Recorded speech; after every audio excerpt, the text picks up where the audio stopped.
Ladies and gentlemen, welcome into the 143. We're here with another episode of Under Review, episode 155. Got a doozy. Another week of the NFL is underway. Lots of good games. It's gearing up to where week 18 is going to have some pretty crucial matchups. A lot of teams still fighting for a playoff spot. A lot of teams fighting for the one seed. So, it's going to be week 18, but there are still some huge implications going on for the upcoming week. Yep. Feels like we started the season just yesterday, and here we are at the end of the regular season coming up. There will be about 5-6 games that actually matter on Saturday/Sunday, and the rest of them won't. So the big one, Sunday Night Football, tune in for the 1 seed in the NFC, the Lions versus the Vikings. Winner takes the division and the NFC. We'll get that first round bye that everybody wants. We'll talk more about that matchup here in a little bit because that's kind of the big thing coming up. But let's recap some games, and we'll start off with the stat of the week brought to you by our sponsor, Andrews Logistics. It's a little cross-sport stat for you, Nick. Okay, let's hear Today, it. the Texas Rangers announced that they signed Jock Peterson to a deal, which I'm pretty excited about. I think he's a great signing for the Rangers. We're not here to talk baseball, but let me tell you something. Jock Peterson and Devontae Adams went to the same high school. And when Jock Peterson was a senior and Devontae Adams was a junior in high school, Jock Peterson was wide receiver 1 on their football team with 30 receptions, 650 yards, and 9 touchdowns to Devontae's 29 receptions, 484 yards, and 7 touchdowns.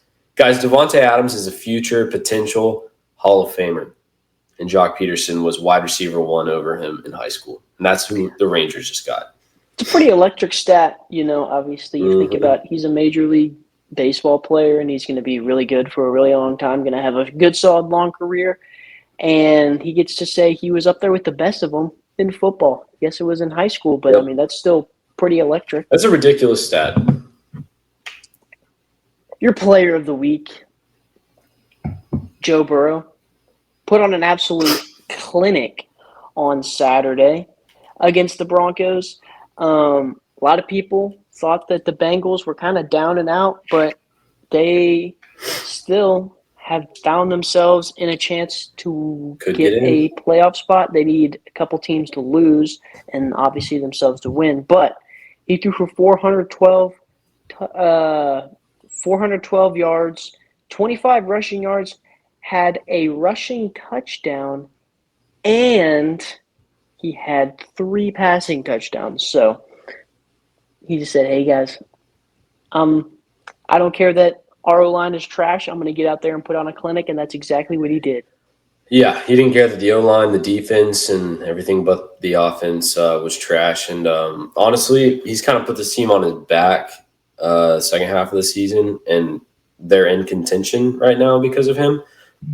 I think it'd be hard to say if they make playoffs, you shouldn't give him the MVP. But I mean, we talked about the MVP last week, but that was before the Bengals were really in a spot to make it. But I think there's an argument that could be made to say that if he gets into the playoffs, he should. And obviously, I think Cincinnati's.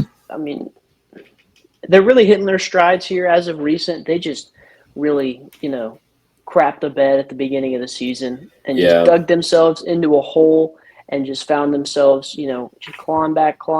But, it's really tough. And this is probably the last season we'll see the T. Higgins, Jamar Chase, Joe Burrow trio together. Yeah, most likely. But, they're an electric offense to watch. Their defense has been playing a little bit better as of recent. So I think, I'd be excited to see them in the playoffs.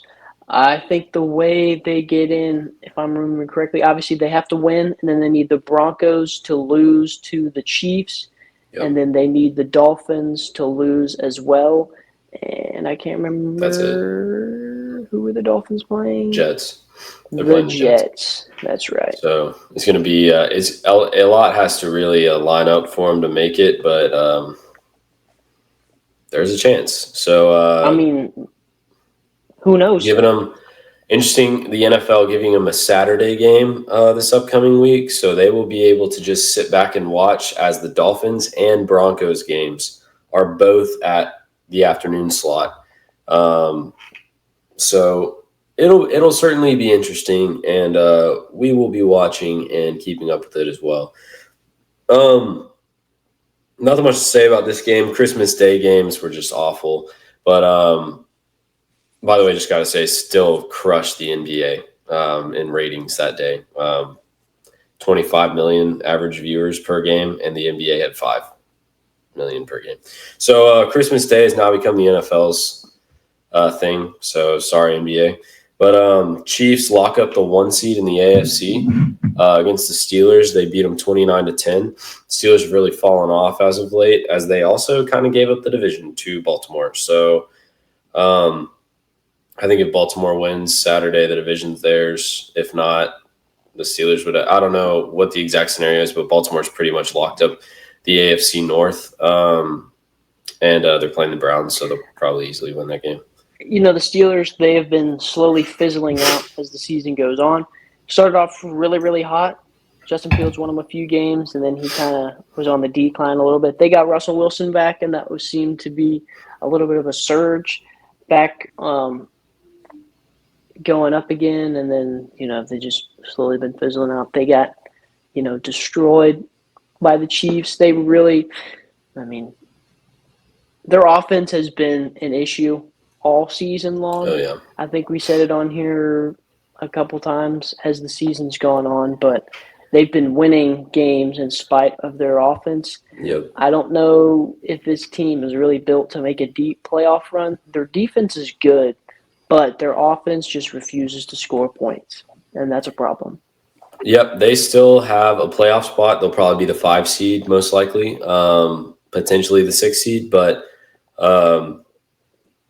the seeding will still be kind of worked out a little bit this next week, but the Steelers are in the playoffs. They're just not very hot right now, which is not a great spot to be in if you're them. Saturday night, the Los Angeles Rams, along with some help on Sunday, locked up the NFC West, and the Rams had a great second half of the season and had a last minute interception to win the game. Ball just, a 90-mile-per-hour fastball right off the face mask of Trey McBride in the end zone. And Witherspoon, I think, was who grabbed it right off the ground for the interception in the end zone. I'm pretty sure it was Witherspoon. But, yeah, Rams win. Well, anyways, the Rams, they've not been doing too great. But they've been doing just enough to win games. Sneaky 10-6 team, if you ask me. But I'm not sure that they're really built to do that much. They don't really have that high-powered, high-caliber offense that, somewhat used to seeing. But, Matthew Stafford's still playing some pretty decent football. They got Puka Nacua and an old Cooper Kupp out there who have been thrashing defenses as a good wide receiver 1 and 2 duo, but I'm not sure that they're really going to be super productive in the playoffs. I think first round will be Rams Packers. We could be wrong just based on seeding on Sunday, but it's looking like whoever loses lines, Vikings will have the first wild card spot, and then the Packers will have that second wild card spot. So I think the Rams will probably play the Packers, and I think the Packers are the better team right now. Rams have a lot to figure out, but Rams are one of those teams this next weekend that kind of have a bye, and their backups will probably be playing the whole game and third string, and starters can get rested for the next game for the playoffs. Not much to say about the Bills-Jets game other than the Bills have now officially gotten the 2 seed in the AFC. So they've been playing some great football. They're going to be a team that is going to be tough to beat in the playoffs. Yeah, Josh Allen's really taken over. There was a lot of skepticism at the beginning of the season just because, you have a guy like Stephon Diggs who's a game changer and has been one of the elite wide receivers of the last couple years or so or whatever. And, he leaves, and so you kind of look to who are the playmakers going to be. Well, I think Josh Allen's doing a good job with what he's got. James Cook as well has also really stepped up into the running back one role as of this season. Last season, he was solid, great running back. But this year, it seems like he really stepped it up and helped, the Bills' offense be a lot better. Their defense has always been pretty solid over the last 3 or 4 years or so. Yeah. And, they've really been clamping up on teams this year. They had that bad loss at the beginning of the season to the Ravens, but I think they have grown immensely They're a different since team then. now. Many, many weeks have gone by. I think they've learned. I think they've grown. It's just about, can playoff Josh Allen change the narrative that he's had for the last couple of years? We'll see. We've been saying it all season, and we're going to see here in 2 weeks. We will slightly just mention that the Eagles got the number 2 seed in the NFC by absolutely killing the Cowboys. As much as I hate the Eagles, the Cowboys need losses like this right now to hopefully get Mike McCarthy fired. So we'll see if that did it, because Jerry was pretty high on Mike coming into this game. And he's scaring Dallas fans right now. Well, he always scares us, but he's scaring us because it seems like he doesn't want anything to change for next season. So we're going to have to get torched next week by the Commanders for it to mean something. To win that game means absolutely nothing.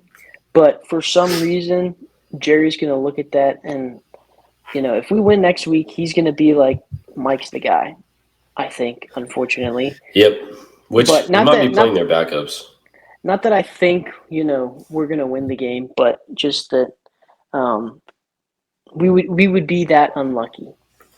Yeah, no, that's true. We'll, after playoff Super Bowl, as usual, we will have a recap Cowboys episode as well as what we need to do for the next season. Maybe this year Jerry will listen. Maybe not.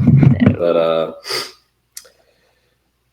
Buccaneers and the Falcons this weekend were pretty interesting. So the Buccaneers just absolutely beat the brakes off of the Panthers. Nothing surprising there. Baker Mayfield had a great game. And then the Falcons lose in an overtime thriller to the Commanders. So now the Bucs control their own destiny going into New Orleans this next weekend. If they win the division and will host a playoff game. If they lose and Atlanta wins, Atlanta will win the division and they will host the playoff game. So obviously the big issue there for a little bit with Tampa Bay was getting swept by the Falcons. That was kind of what was killing their playoff / winning the division hopes over the last couple of weeks. But they have been thriving as of recent. Baker Mayfield's really stepped into his role as the franchise quarterback that Tampa Bay's been needing. Mike Evans has been doing Mike Evans things, and the Falcons have been having some severe quarterback issues. Kirk Cousins was awful the last 5 weeks or so. They finally bench him for Michael Penix, who, it's his second game in the NFL. Yeah. Not great. Which he doesn't look awful. He looks like a good quarterback. I think they've got a good player. But you just can't really expect much from him at this point. Unfortunately for them, it's kind of over already. Yeah. But, they had a severe drop-off in Atlanta. Yeah. At the beginning of the season, it was like they're going to win the division. They're going to, maybe not go to the Super Bowl, but maybe win a playoff game or something, at the very least host one. But slowly back down to earth, and Tampa Bay's really taken over and just been on that steady upturn. And so, the Bucs find themselves in a moment where they control their own destiny. They play the Saints. That should be a pretty easy win for them.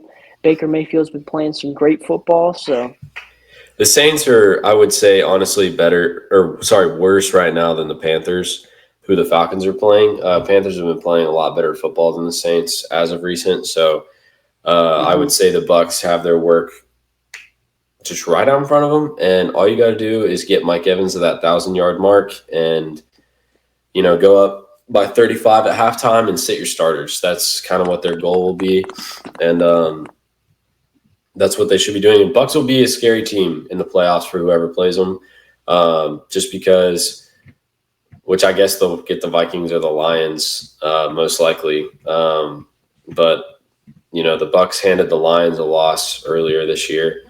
So we'll see what happens in the next couple of weeks, but I'm rooting for Baker Mayfield and the Bucs to get in and do some damage. Always love a good comeback story like that. Speaking of Vikings, you had yeah. Packers. That was just the last, I feel like, good game from week 17 that we haven't talked about yet. NFC North battle. Those games have always been pretty good this season. Mm-hmm. It looked like the Vikings were going to kind of run away with it, and then they sort of started letting the Packers back into the game, left the door open a little bit. I don't really think the Packers were really that close to coming back in that game. It was just the lead was slowly dwindling, but I think the Vikings comfortably won that game. I told Nick yesterday, and I stand by this, that the Packers kind of had a Cowboys game yesterday where they just went down big early to where there was no way they were coming back unless they had a miracle happen. And then fourth quarter comes along and they just, chip away at that lead. And then at the end, it's a one-score game and they lose. So, yeah. We were watching that game and it was like, where have I seen that before? Yeah, I was just feeling like we've watched that time and time again, and it just wasn't the Cowboys this time because we're not even good enough to chip away at the lead anymore. But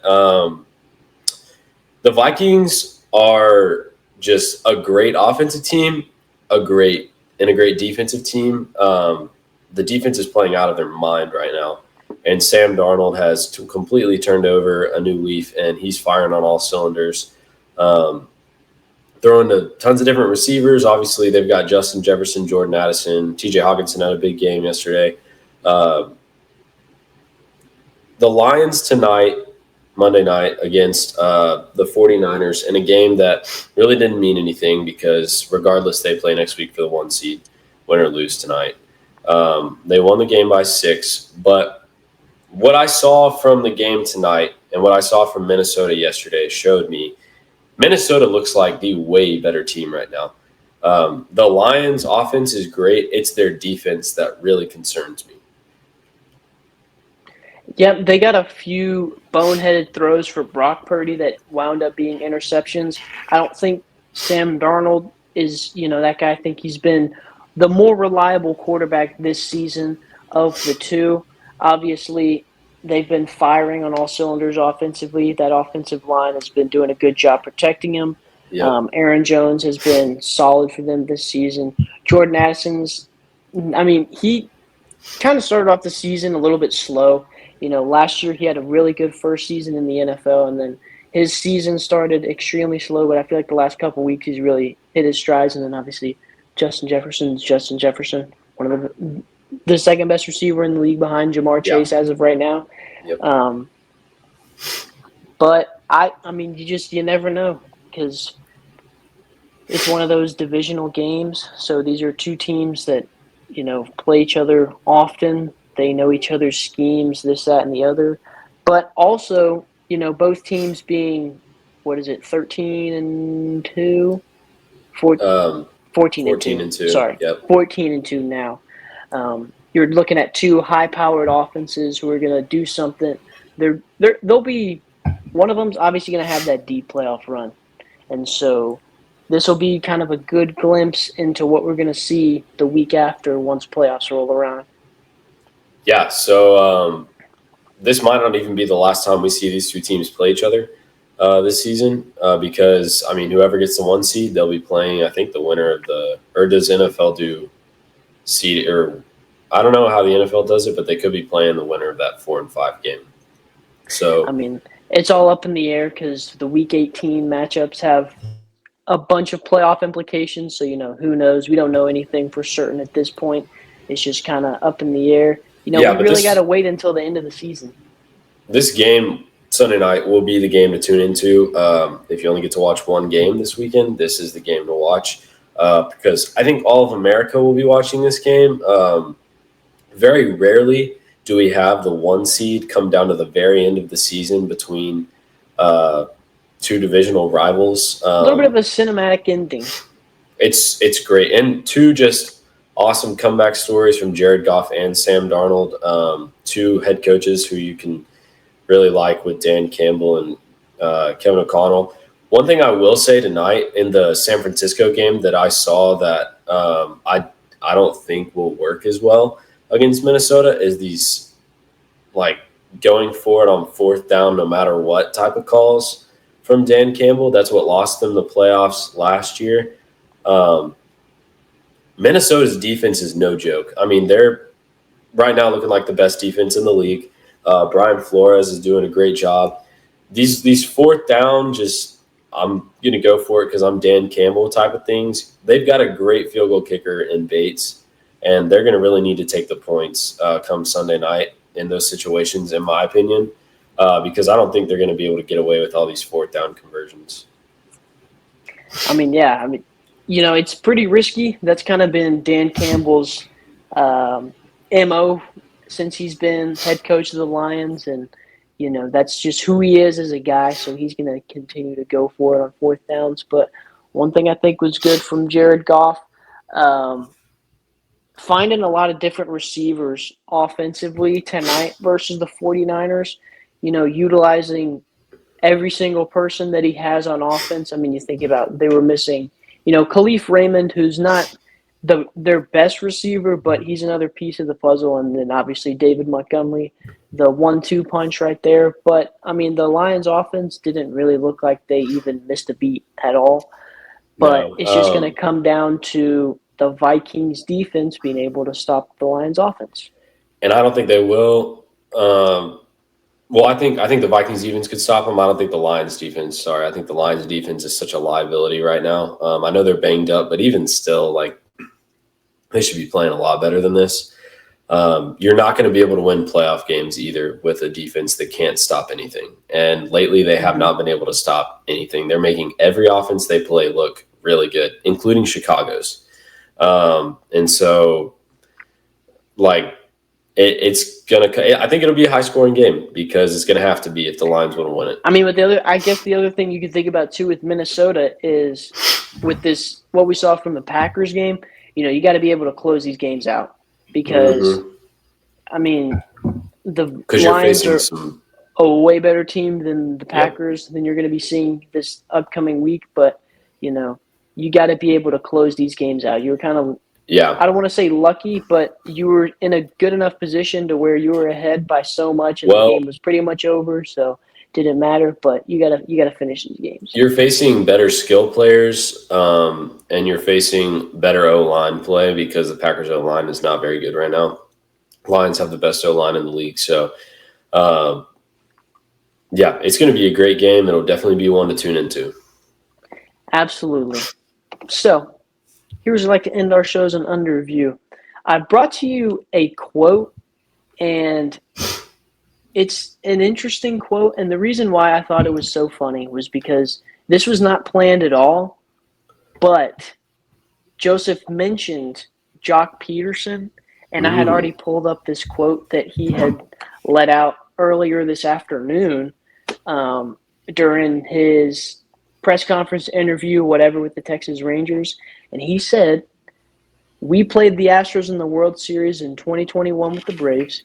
They put together a nice little run, but it's coming to an end. It's time for us to take over in the West." And that's the kind of attitude we have been needing on this team. And that is why I think he will be a phenomenal addition. Nick, we got to have that fire. We got to have that fire. It's so electric to watch. I mean, you have two complete polar opposite off-season mindsets when it comes to the Cowboys and Rangers. Yep. Obviously, we're diehard fans for both, but you have it's a complete polar opposite view.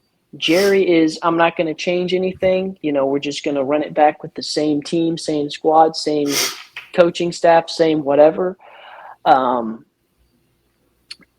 Chris Young, complete opposite of that. He says, we're going back to the World Series. I want to get another ring. We're going to fill every single spot on this roster. Any, liability we're getting rid of. We're going out. We're getting the best of whatever that we can. And it's refreshing to, I think scroll through Twitter and look at and see, oh, yes, we're signing players. I forgot what that felt like because I'm a Cowboys fan. you think Jerry can go sign Chris Young to do Chris Young can do both Honestly, teams? I was about to say let him do both. I'd be okay with that. I wholeheartedly support that. So we could go on all day about the Rangers and the offseason moves they make. I'm sure we'll have a baseball episode or 3 or 4 over the offseason, but looking forward to it. Excited for Jock Peterson to join the team, and looking forward to Vikings Lions coming up on Sunday night. Thank you for tuning in this week, and we'll see you next week with another episode of Under Review.